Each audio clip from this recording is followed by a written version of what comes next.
Hey guys, welcome to my Galaxy Cube breakdown. This is just a video I'm making to talk about how I did a couple of things and why, talk about why I made Galaxy Cube and just a couple of game design principles, and hopefully we can get a good discussion going in the comments section or on Twitter. A couple of people have asked me on Twitter how I've done a few things like the particle effects and things like that, and I just wanted to make this video as a bit of like a breakdown to explain why I did a few things and how I did them, and hopefully encourage some people that are maybe starting out. So the game I'm talking about today was my first iPhone game, or first ever game that I've released. It's called Galaxy Cube, and it's a game that is very simple, very addictive mechanic. And I went into this project thinking to myself, well, I'm sick of creating starting games, and I want to actually create something that's achievable that I can do in my spare time, and that I can just chip away at and actually release. That's the big thing, is I wanted to actually release something. And so the first thing I want to talk about before we actually get into the main hub of game design is I want to talk about prototyping. A lot of people don't prototype their projects, and they straight away go into like making cool graphics and the fun things, the things that the sound effects and the oh, it'd be really cool to do this, and a lot of people actually forget about the core mechanic, which is the game. And basically a lot of people create these amazing parts of games, but not actually the game part of the game, if that makes any sense. So I've worked with teams that have done this before, and the games never came out, and the teams have fallen apart, and things like that. And I thought to myself, okay, well, we've got to create the game part first. And so I started prototyping a few ideas, and this one was one of the ideas that was simple and effective, and a few of my friends enjoyed it. So I'll show you guys what it's about. Okay, so this was my prototype for the game Galaxy Cube on the iPhone. You have to type in a name for some reason.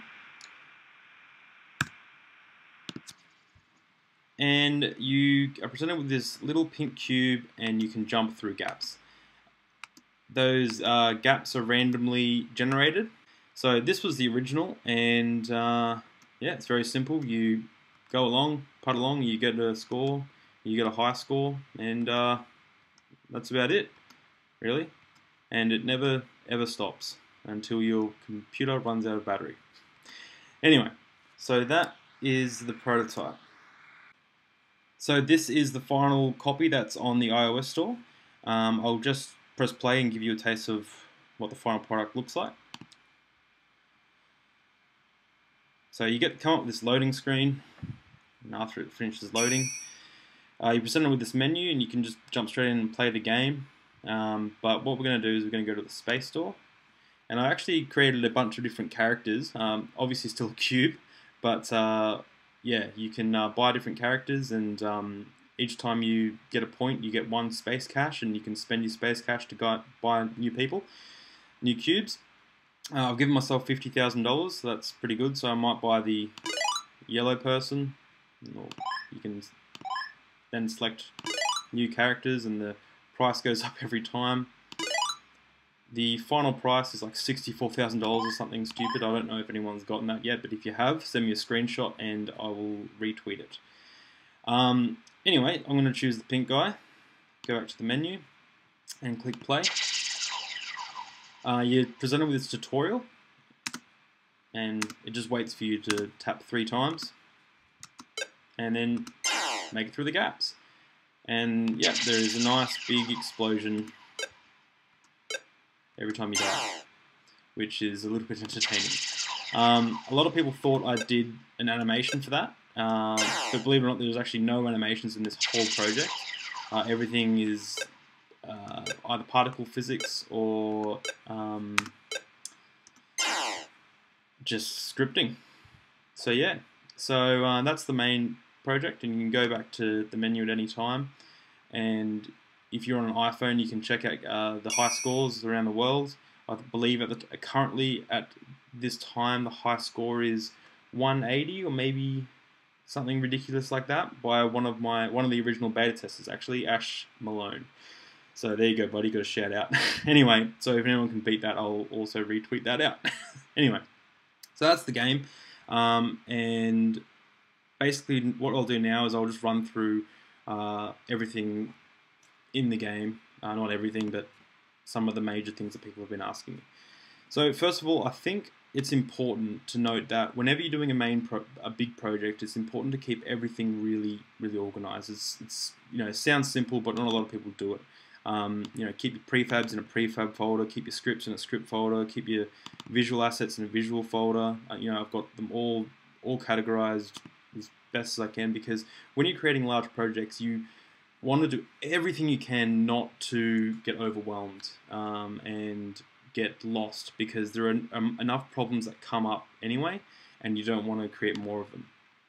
So if I just click on level 1 and I take it out of maximize on play, and we just press play, you can see that I can play it here in the editor. You'll notice that I'm still playing as the pink cube, and I've still got the same high score and the same amount of space cache. I'll explain how I did that later. But I'll just unplay that. So we got the scene here, which is a large bar with red enemies that are at random positions. Now, what I'm going to do is just quickly go into the resources folder and the prefabs, and I'm just going to turn off the box collider of the enemy, just so I can play the game and I won't die from any of the enemies, the red things, the pipes, whatever. Let's turn that down. So basically what happens is as you're playing, your character is stuck between two separate planes, and the planes move at the exact same speed as the player. But what happens is there's an object called the respawner, and as soon as the respawner touches any of those enemies, the pipes, it shoots them forward at exactly the right amount and instantiates them, or doesn't instantiate them, sorry, translates them to a different Y position between two different variables that I've set. So for example, it might be like -2 down there, and then this one up here might be, 2 in the positive, and 2 in the negative, and maybe 1 in the positive there, 2 in the positive, 0, and it just keeps doing this forever. And basically that's how the game works. It's very, very simple. And there's no instantiation. So if you look at my draw calls, we've only got 8 draw calls, and the tries and verts quite low, which is important for mobile. And I was pretty proud of 8. I had it on 13 and I got it down, so I'm pretty stoked with that. If we go back to the scene, you'll notice that behind the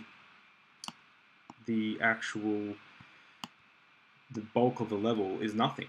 But in the game, there's stars. And I followed a really good tutorial by a person called Mike Geig. He's one of the Unity trainers, but I'll put a link in the description to his channel. And he does a really good video on 2D background parallaxing. And what he talks about is, I'll let him explain it further, but what he talks about is having 2 cameras, one that focuses purely on the background parallaxing stuff, and one that has the main bulk of the level inside that, like the foreground. So if we go up to level camera parallax. So if we go up to the camera parallax, way off in the distance is just this camera here that's looking at these stars that are moving across the screen, and then that's at Y position of 100. It's completely out of the way. So what that means is this will continue to move and doesn't, you don't have to worry about anything colliding with it. You don't have to worry about anything. It just sits there out of the way, and it passes the information to the main camera. So the main bulk of the game, you can work on that in a different spot, and then the parallax camera will just be doing its thing constantly. I'll put a link in the description and let him, the professional, describe how he did it. So now I want to talk about player movement and how the character goes from the top to the bottom and moves along the merry old level. If we go to MonoDevelop, I've just got my player control script open and my move player script open. I'm going to focus on the player control script at the moment. Basically, all this script does is check for if you're touching the top, or checks if you're touching the bottom. It's got two bools that determine that. Got some simple iPhone inputs in the update method, and some simple keyboard inputs in the update method. And all they do is check if you've tapped the screen and you're grounded. So if you've pressed the jump button and you're grounded on the top, and you're grounded on the bottom, and if so, it executes the true gravity or the false gravity method, if that makes sense. So if you press the jump button and you're on is grounded top, so if your character is collided with the top equals true, then execute true gravity.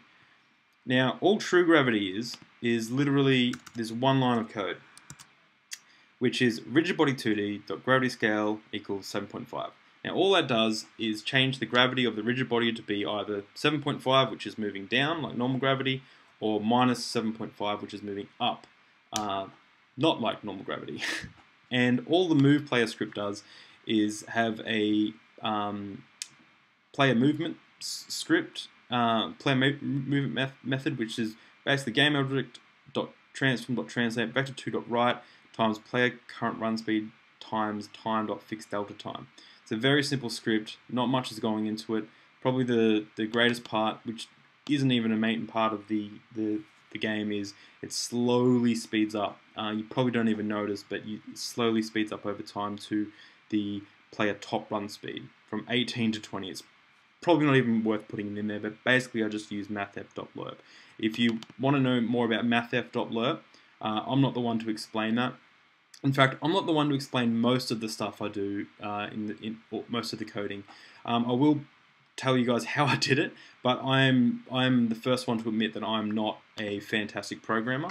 I'm a beginner, maybe intermediate. I wouldn't say anything more than that at this stage. I've only been programming for about a year, maybe a year and a half. So I would check the Unity forums. They're a really great place to find information. Just make sure that your questions are very clear and precise. The next thing I want to talk about is the explosion, the fun part that makes my game probably a little bit cooler. Just boom. No, they don't explode. That's right. I turned off the box collider. Just turn that back on.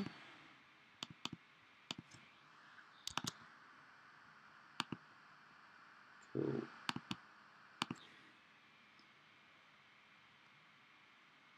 And he explodes.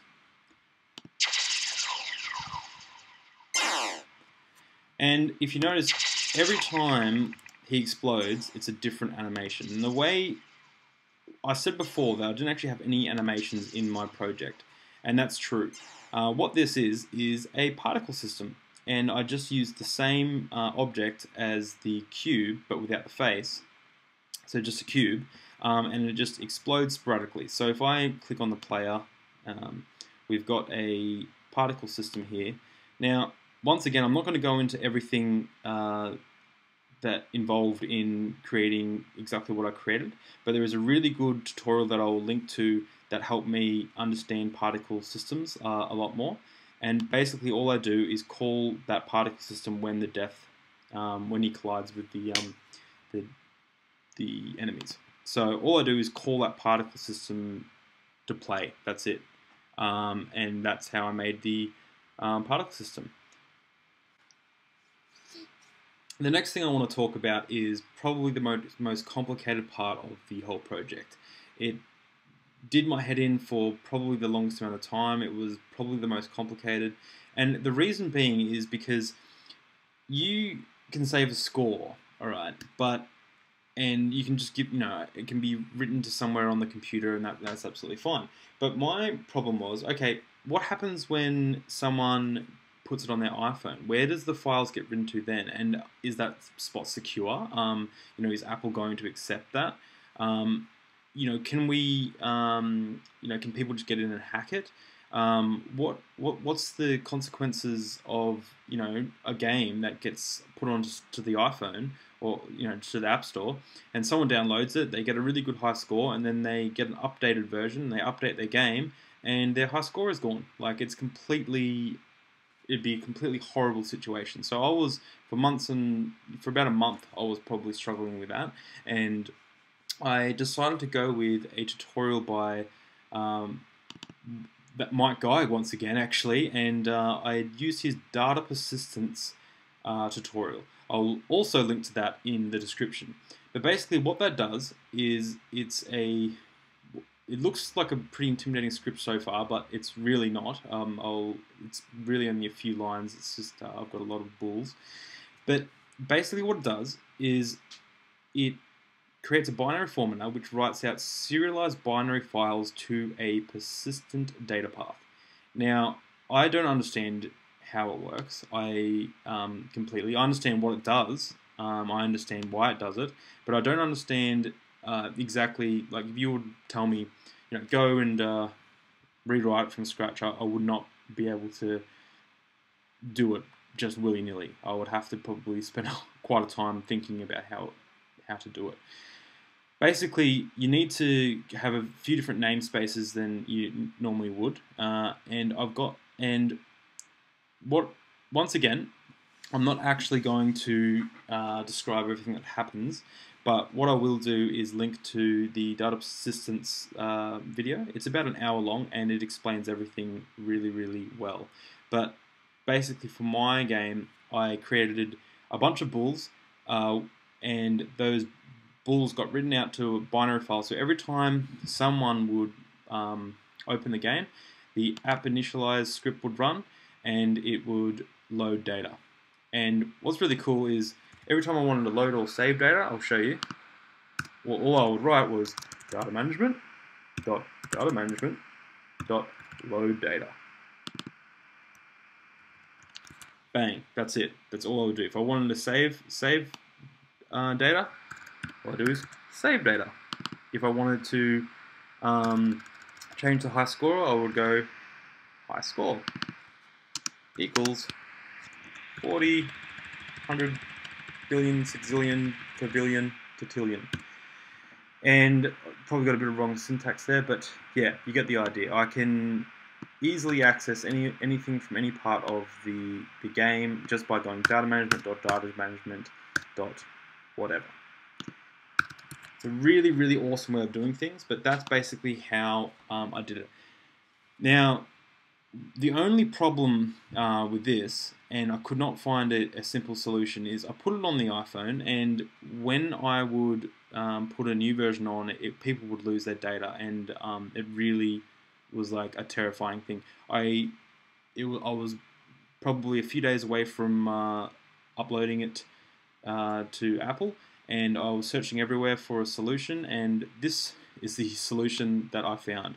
I'm not sure what it does, but it worked. So basically, this is the one line of code that I literally just copied and pasted out of a Unity Answers forum. Don't know what I've done, but I've tested it many, many times, and it works. Makes it so on the iPhone it doesn't delete the data when it gets updated. If anyone can explain it to me in the comments, that would be really, really awesome. But basically, I put a comment here: found on Unity Answers as a solution to a GIT compiler error on iOS. And yeah, so basically what happens is whenever you run the method save data or load data, it runs these methods. Now, so data management load data will, whenever that's called, so it's called on app initialize, it'll actually run public void load data. So what it does is it asks the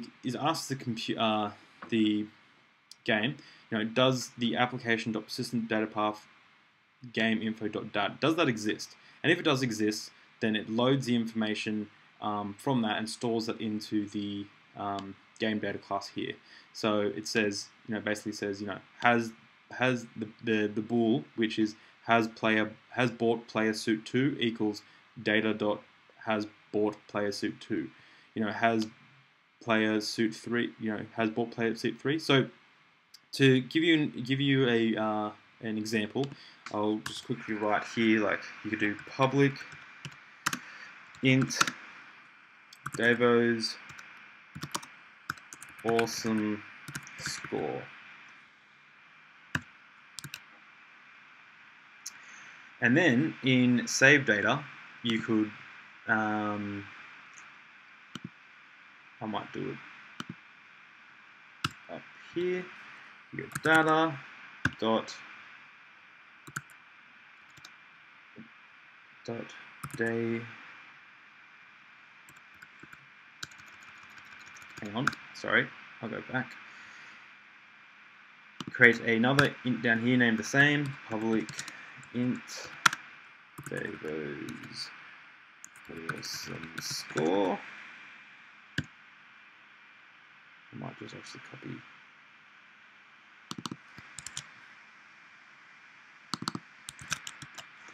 Davo's awesome score. Save that just quickly so it works.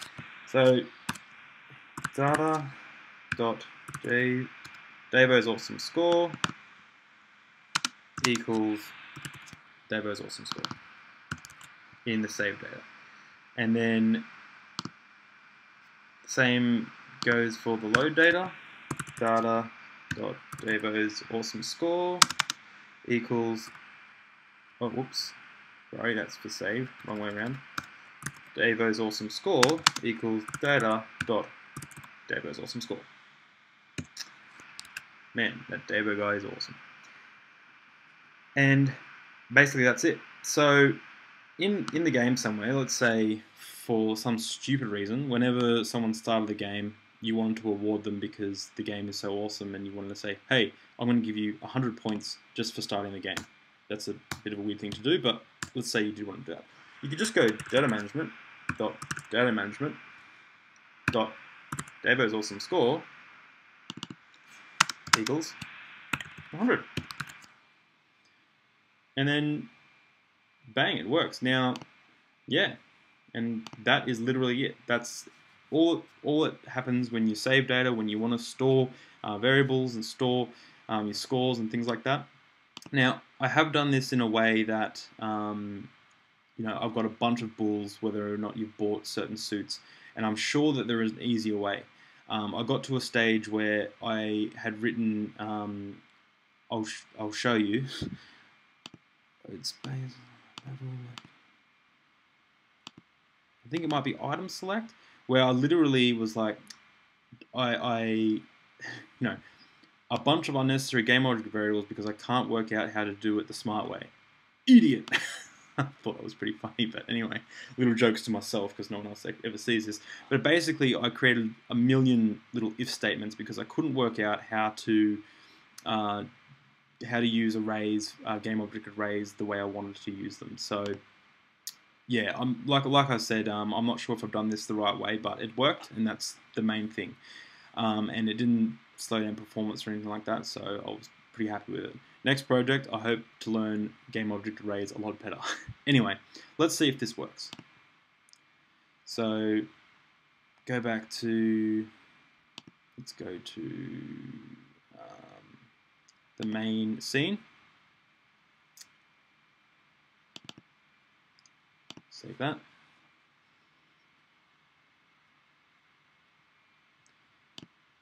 It's app initialized.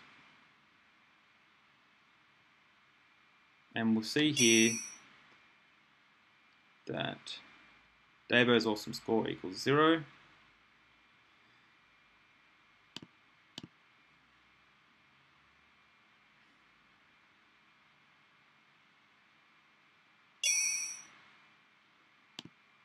I think there's a, let me just check that quickly. Sorry,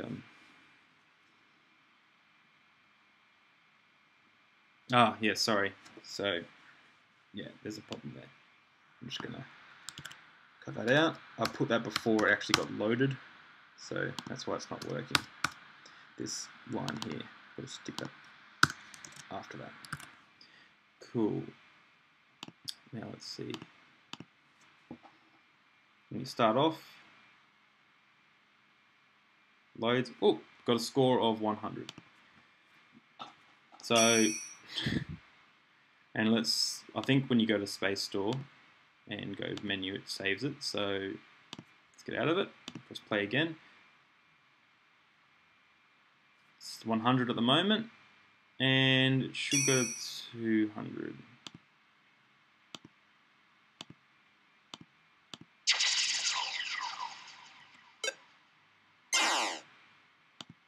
Back to menu. Oh, sorry. Once again, I haven't been coding for a while, guys. Sorry. Plus equals.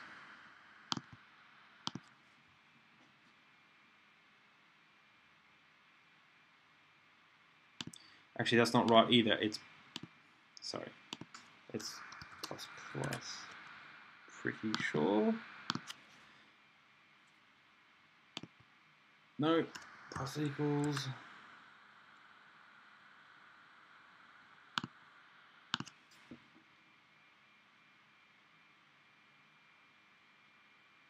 Yeah, so David is awesome, 300. Now you go to info, you go to menu, 400. So every time it goes back to the main menu, it reinitializes and it keeps going up and up and up. Oh, well, sorry about that. I thought I was going to have to do that video. Probably should, but I'm not going to. Anyway, so that's how that works. So that's how the data persistence script works. You can call it from anywhere in the game, so it's really, really awesome. So say if, like, you know, you've got an RPG and you've got a character and it's like, you know, has he got the boots? And it's like you know, you can write that out to the serialized binary file, or you know, has he got enough coins or whatever. And it's really awesome because on iPhones and Android, it works for any this script that is a singleton design pattern, and it works for any platform except web. So on Android, on iPhone, and as I am to believe, not that I haven't tested it firsthand because I haven't updated my game, but as I am to believe, the when you update your game, all the information will still be there. So that's really awesome. So that's probably the most complex part of the whole game, and yes, I'll continue. The last little thing I wanted to talk about was the menus and basically what they are compiled of. Yes, so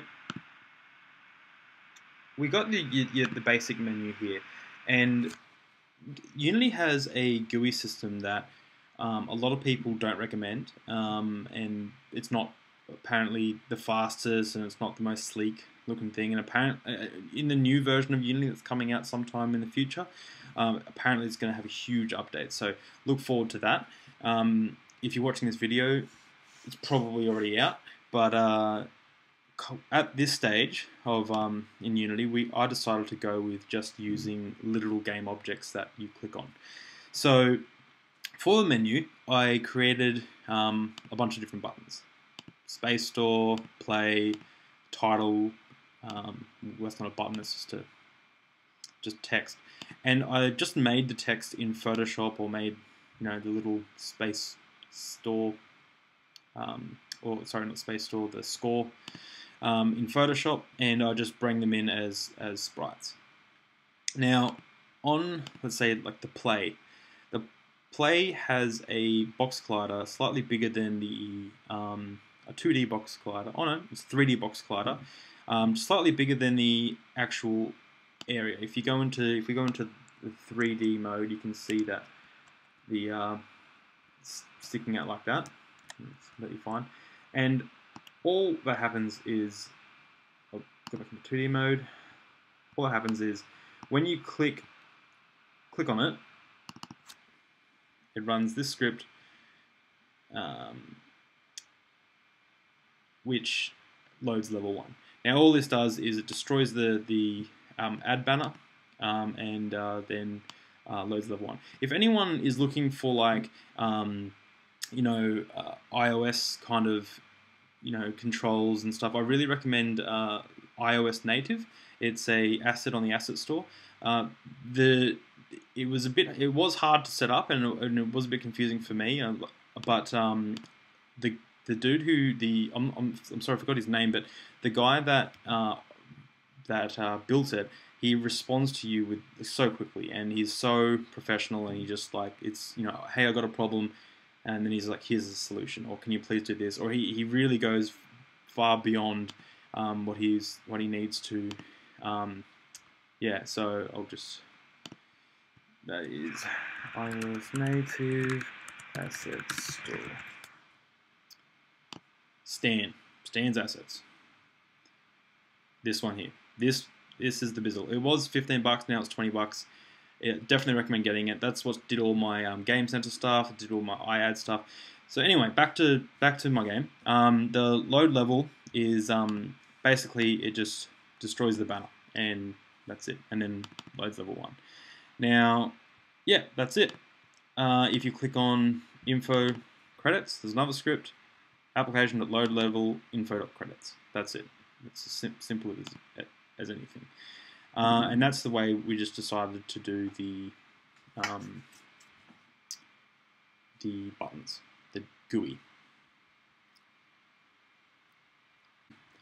So that is a brief overview of my game Galaxy Cube. Like I said, it took about 3 months to develop, and I did it in my spare time, and a lot of my spare time while planning a wedding. But if anyone has any questions or comments, or they want to know anything that I missed, or they want me to clarify anything, just hit me up in the comments below or on Twitter. Probably Twitter's probably better. But yeah, I'd love to start a discussion. I love talking games, game design, anything to do with Unity. Like I'm all about that stuff. So hit me up and we'll have a conversation. And yeah, so let me know if there's anything else I missed. And I'm gonna go do stuff. Yeah.